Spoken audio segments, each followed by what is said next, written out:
If I haven't met you, my name is Brady Thielander, and it's my privilege to pastor this wonderful church. It's so good to have you with us today. We're in the middle of a sermon series where we're spending basically the month of November talking about the songs that we sing in church, which we just got done with a moment in our worship service where we declare these songs, and we're talking specifically about some of the songs that are in our hymn book that we've been singing for hundreds of years, literally, songs written over 100 years ago. And the reason we're talking about the songs that we sing, we talked a little bit about this last week, is because songs actually carry what it is we believe about ourselves and God and our relationship to God. So later this afternoon, about 12:45, you'll forget everything I said today, probably. Maybe I will too. But you might be singing on Tuesday afternoon, leaning, right? You might be singing that because there's something about music that just kind of locks into a different place in our minds. Music is what I like to think of. I heard somebody call it the language that God speaks. There's something powerful about it. There's emotion in it, but there's even this power to be recalled and remembered and to be formative. And so we are in a series called Liner Notes, because some of you remember getting a CD or a cassette or an album, and you'd put the music on and you'd pull the liner notes out and you'd follow along with the lyrics. And you'd really let the lyrics come alive in the song. So hopefully today, it'll feel a little bit like that experience where we just pop open the lyrics and let the music take us somewhere.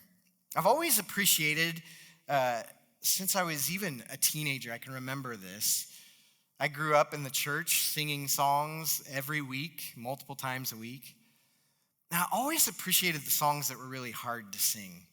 I appreciated songs that when I sang them, I often thought to myself, and still do to this day, do I actually believe that? You ever sing in church and you sing a line or something and you go, I hope that's true? Anybody? Maybe just me? I've always loved songs like that because I think in this place, it's not disingenuous to sing those lyrics. It's actually a matter of faith that we declare even the hard things. Let me share a few that have always been tough for me to sing. This goes back to the early 2000s. You are my strength when I am weak. You are the treasure that I seek. You are my all in all.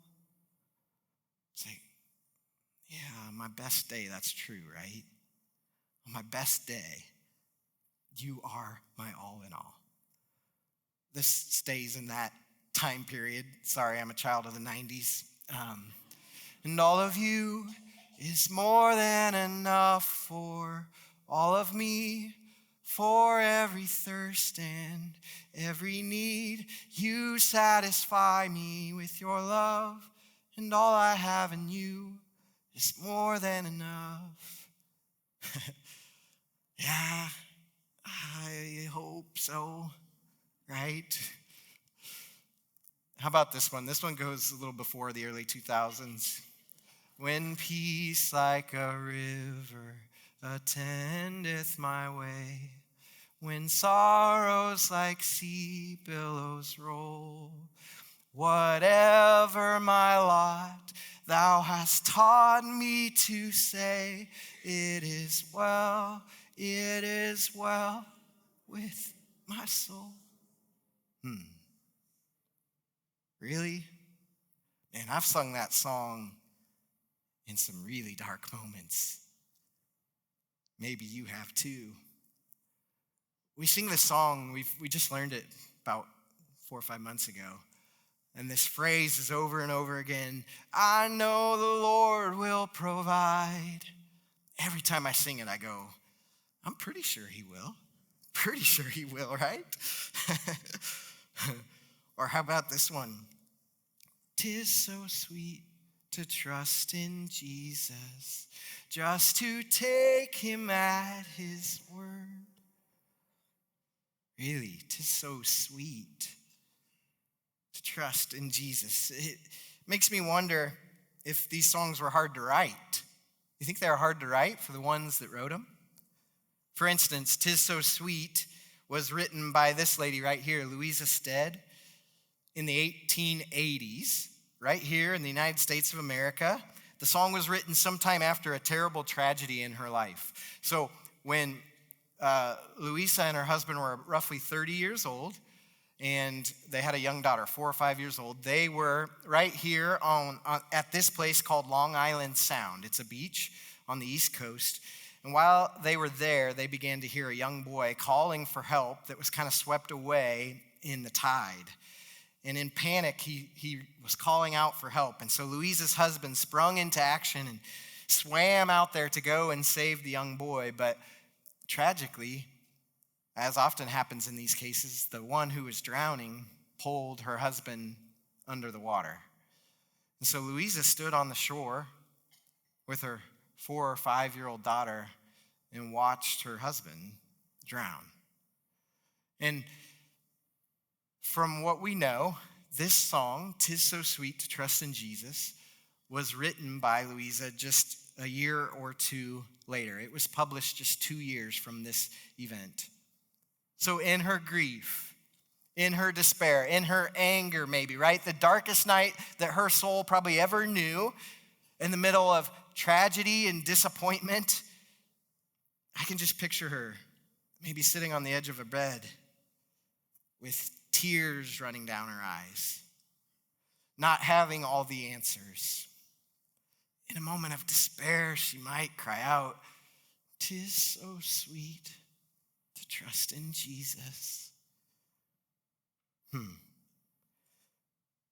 Jesus, Jesus, how I trust you. Powerful. How do you sing about trusting Jesus in the wake of such terrible news?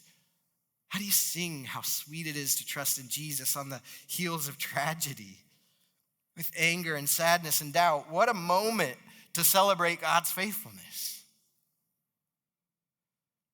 What a moment to confidently express that you trust in God and to ask God for his grace to trust him more.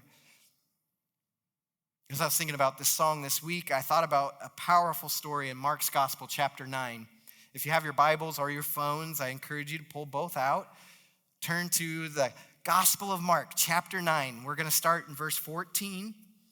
Jesus and a couple of the disciples are coming off the Mount of Transfiguration. They've just had this crazy, literal mountaintop experience where God has revealed his will to them. And they're coming down off the mountain when they meet up with a crowd, and they rejoin the other disciples. Mark chapter 9, verse 14, this is what it says. You can follow along on the screen if you need.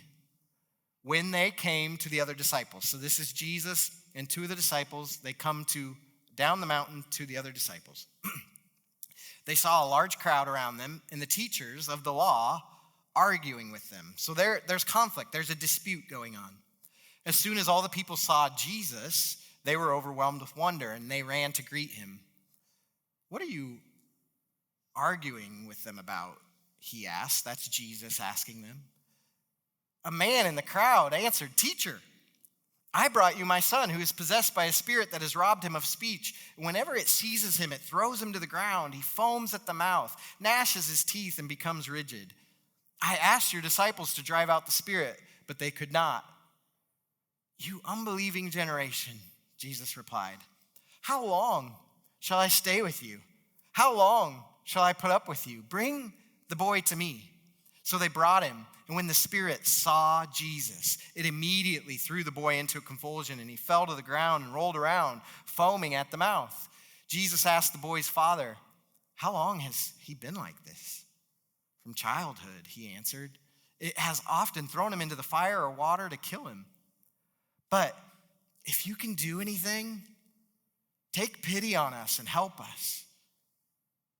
"If you can," said Jesus. "Everything is possible for one who believes."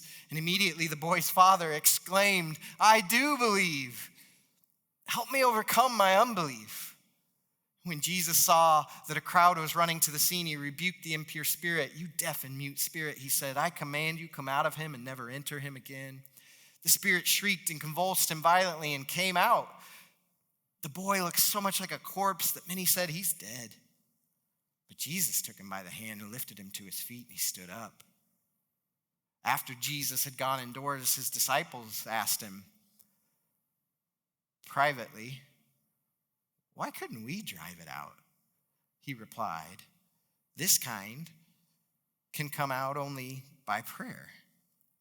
You see, this interaction between Jesus and the father of the demon-afflicted son is so relatable to me. Because in this man, we see ourselves, this man that's bringing his sick son to Jesus. He's a man of faith, at least enough faith to make it worthwhile to load up his son and take him to Jesus, right? He has enough faith to believe there's a chance Jesus might be able to help. Apparently, he's heard about Jesus. Maybe he's seen Jesus do some pretty incredible things. He has the confidence and the boldness to speak out and declare to Jesus what's going on. So, in the most literal sense possible, he is a believer. Yet, he's been locked in this battle of discouragement. Can you imagine from just a young age having a son who has been controlled by this disease, by this possession? And over time, this father has been discouraged to watch his son ordered around by evil. He's probably tried everything he knows how to try to deliver his son. Even Jesus' disciples have tried to deliver him and failed. So what I want you to see is that it is this man's belief that brings him to Jesus, but he still has doubts. He's still not sure. It's his doubt that leads him to say to Jesus, if you can, Jesus, if you can. Have you ever been there? God, if you can. You see, your faith was rock solid before you went to that doctor's appointment and found out the terrible news. Before the bankruptcy, before the divorce, before the layoff that you didn't see coming, your prayers were bold and your belief was high right before the funeral or the panic attack or the betrayal. But now you find yourself wondering if God sees you. Now you find yourself wondering if God can do anything about it or if God really wants to. God, if you can. Jesus repeats the question. I wonder what his tone was when he repeated the question. I honestly don't know. I almost don't want to read it for you because I don't want to guess what his tone was. But Jesus says, if you can, if I can. For some of you today, these are the only 3 words that you need to hear. You brought an impossible situation, and you brought in a situation that has been causing you doubt for decades. You brought in a situation that you've began to wonder, God, if you can, would you do something about it? You need to be reminded that with Jesus, it's not a matter of if. With Jesus, the question isn't about whether he can. It's already settled. Our God is able.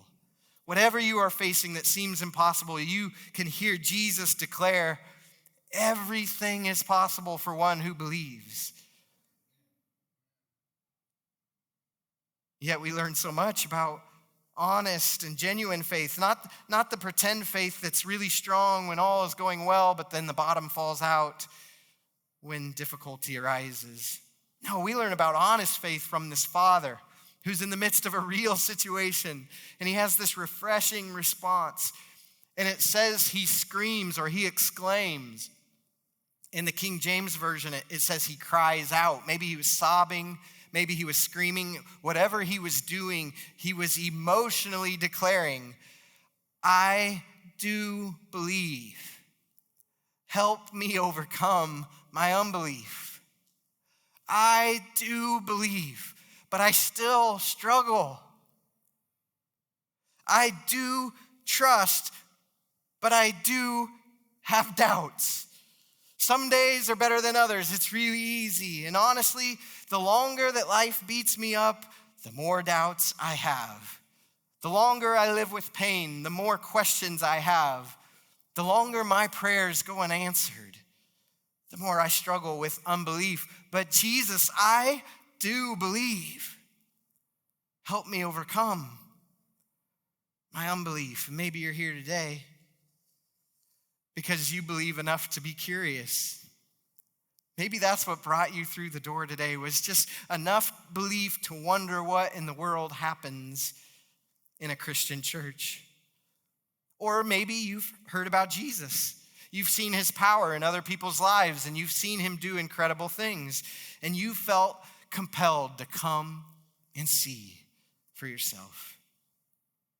Maybe today you're hesitant because when you think about the Jesus story, it doesn't all make sense. And when you open the scriptures, it doesn't all come together like you hoped it would.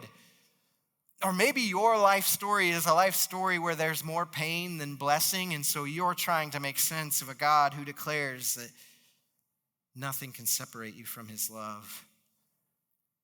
Maybe you're really bothered by organized religion, people that say we understand and believe and follow Jesus and look nothing like the Jesus you've heard about. The question for you today is not whether you struggle with unbelief. The question really is, can you trust Jesus? Can you trust Jesus? Can I give you some truth that might set you free today? Trusting Jesus is about being dependent on Jesus. It's not about being doubtless. You see, sometimes we get this wrong in the church, and we believe that what it means to put your faith in Jesus is to get rid of the doubts you carry. But can I remind you that trusting Jesus is about being dependent upon Jesus. It's not about being doubtless. Let me show you. Jesus wasn't deterred by the Father's doubts. Did you notice that? In this story, the Father was honest. He said, I have some unbelief. And Jesus didn't say, well, come back to me when you clear that up. Come back to me when your faith is strong enough to heal your son. Come back to me when you can say, without a doubt, I believe, Jesus, you can heal my son. I know it. I declare it. I profess it. No, that's not what we see from Jesus, right? Jesus hears about his doubts. He sees that his faith is incomplete, and he still heals the son. In the church, sometimes we think a mature faith is a doubtless faith. That the longer you walk with Jesus, that the more you wrestle with those doubts, the less and less doubts you have. But those who've been walking with Jesus for a long time might raise their hand to testify that sometimes it's the exact opposite. The more you live with Jesus, the less and less you understand, but the more and more you trust in the faithfulness of who Jesus is. That's an honest faith. A mature faith is one that wrestles with questions that don't have easy answers. A mature faith is one that's tested by doubts and comes out the other side. The sign of a genuine believer is the prayer of this Father. Help me overcome my unbelief. I love how he doesn't pray to Jesus, Lord, eliminate my unbelief, take away all of my doubts. He isn't looking for the shortcut. He's not asking for the ability to completely dismiss whatever doubts enter his mind or to even pretend like they don't exist. It's like he knows if Jesus is worth trusting, then Jesus can help me overcome my doubts. You don't have to take it away. You can lead me to a place of deeper trust, of deeper dependence. I love what one of my favorite authors, Tim Keller, says about doubt in the life of a believer. He says doubt's like an antibody in the human body. In the life of a believer, that's the purpose of doubt. Because without doubts, we are susceptible to a faith that's never tested. It's always weakened. And in the moment that really crisis hits, everything breaks down and falls apart. The moment there's a little bit of dysfunction or somebody puts a little bit of doubt in your mind, you're not sure what to do. Just like the body without antibodies in it is weakened in its immune system to fend off the threats of disease and sickness. Doubt that is brought humbly to Jesus, doubt that is wrestled with conviction and integrity in the life of the believer, can actually strengthen our faith and lead us deeper into relationship with Jesus. I believe Jesus isn't looking for doubtless faith. He's looking for dependent faith, a faith that doesn't tire out or give up or self-soothe, a faith that's not deterred when the disciples can't get it on the first try. How many people have come to the church for the answers to all of their qualms, and the church has failed them, and so they say, God must not be who God says he is. No. That's not a dependent faith. A dependent faith is a faith that is honest enough to push through the weakness of other people, the weakness of even the church, the weakness of your own understanding and cognitive ability, the weakness of science and medicine, the weakness of history, to press into Jesus and say, when all else fails, Jesus can be trusted. When the government doesn't have the answers, Jesus is dependable. More than self-help coping, more than cliche crutches of fortune cookie scriptures that we pull out of nowhere. To trust Jesus is to simply believe that he can do all the things that you need most that you can't do for yourself. So what might happen if we brought Jesus our doubts and depended on him to strengthen our belief? God, strengthen our belief. It may not feel sweet to trust in Jesus, but it's a lot sweeter than trusting in yourself. Do you notice the disciples asked Jesus why they couldn't cast out the demon in the boy? Because they had the first shot at it. The disciples had a chance and they couldn't do it. What's crazy is Jesus has previously in the Gospels given them the power to do these things. If you read some scriptures, especially in John's Gospel, you see stories of the disciples casting out demons from people who are afflicted in similar ways as this boy. So after the whole event, they pulled Jesus aside, it says in private, and they say, whoa, that was cool. But we couldn't do that. What happened? What was going on there? We've been able to do that before. We couldn't do it here. Explain to us what was going on. And he simply says this. He says at the bottom of the screen here, this kind can come out only by prayer. In other words, there's some trials you face and some burdens you carry. There's some hurdles in front of you and some challenges that you'll never be able to overcome based on what you've learned in church or disciplines you've developed, based on what strengths God has given you. See, some things the enemy throws at you will require a dependence on Jesus, and there's no explanation why you are powerless against the enemy's schemes, but there is this invitation that if you will turn in prayer to Jesus, he has the power to meet you there. See, some things don't have a solution. Some things don't need counsel. Some things are beyond what the pastor can do, or the counselor, or the doctor, or the expert in the room. And when this is the case, Jesus becomes the only answer. And to trust in Jesus is to solely depend on him. Not to depend on Jesus and myself. Not to depend on Jesus and my friends. Not to depend on Jesus and my 401k. No. Trust in Jesus and him alone. Did you know if you sing the full song, "'Tis So Sweet to Trust in Jesus"? I didn't know this before this week. You'll sing the name Jesus 25 times. It just has 4 verses and a chorus. 25 times you'll sing the name Jesus. Maybe Louisa Stead didn't know exactly what to do with her despair. Didn't know what to do with the doubts inside of her other than to simply speak the name of Jesus.